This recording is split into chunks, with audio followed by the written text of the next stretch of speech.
हमने देखी क्या क्या कर सकता है और किस तरीके से पाकिस्तान में तबाही मचाई। और अब चर्चा ये कि इसका भी अपडेटेड वर्जन अब तैयार हो रहा है, डीआरडीओ इस पर काम कर रहा है। ऑपरेशन सिंदूर भी ऑन गोइंग ही है।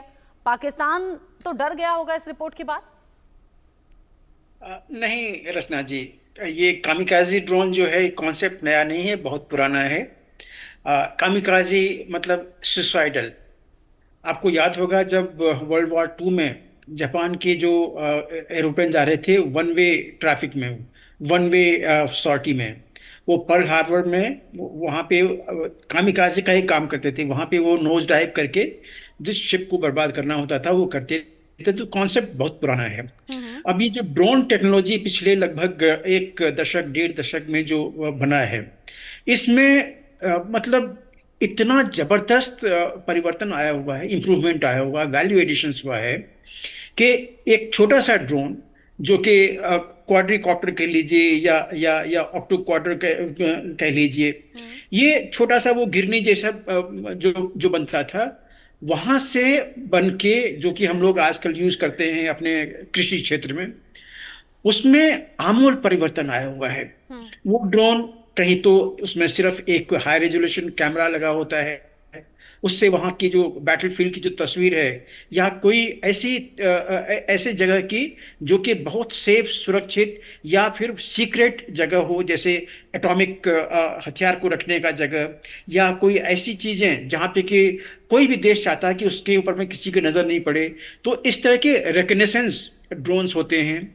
इसी तरह से एक रेडियो इम्पल्स वाले भी ड्रोन होते हैं जो कि आपको दिन रात सिंथेटिक रेडार ही उसमें लगा होता है।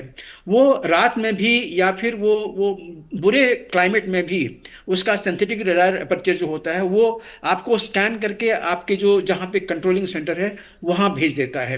तो इस तरह से एक रिकनेसेंस का हुआ, दूसरा बॉम्ब गिराने का हुआ या खुद ही सुसाइडल जो पाथ है वो अपनाने का हुआ, और तीसरा जो आपने सुना होगा कि जो इराक में भी यूज हुआ था अमेरिका द्वारा, वो है प्रेडेटर ड्रोन।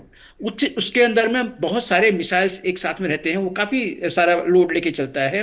और ये जो ड्रोन्स हैं ये लगभग 12 घंटे, 24 घंटे, 36 घंटे तक एयरबॉर्न रह सकते हैं, अपनी टारगेट से काफी दूर जाते हैं और फिर उसके बाद में आते हैं।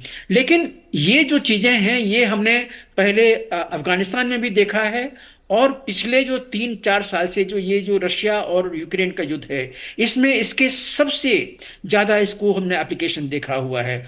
और जब हम लोग अभी बात कर रहे हैं तो आप ये मान के चलिए कि किसी न किसी लैब में कोई न कोई डिफेंस स्टैब्लिशमेंट अपने ड्रोन में वैल्यू एडिशन कर रहा होगा।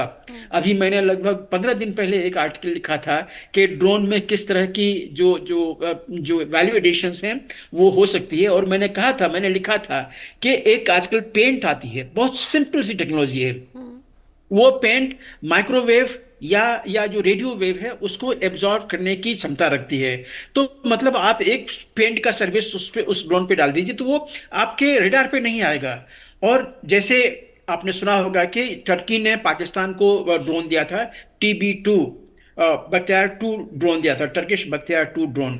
ये इसने कहर ढा दिया था आर्मेनिया के ऊपर में, जितने उसके टैंक थे छिपे थे, वो ये TB2 ड्रोन ने उनको सबको ध्वस्त कर दिया उसी के गड्ढे में।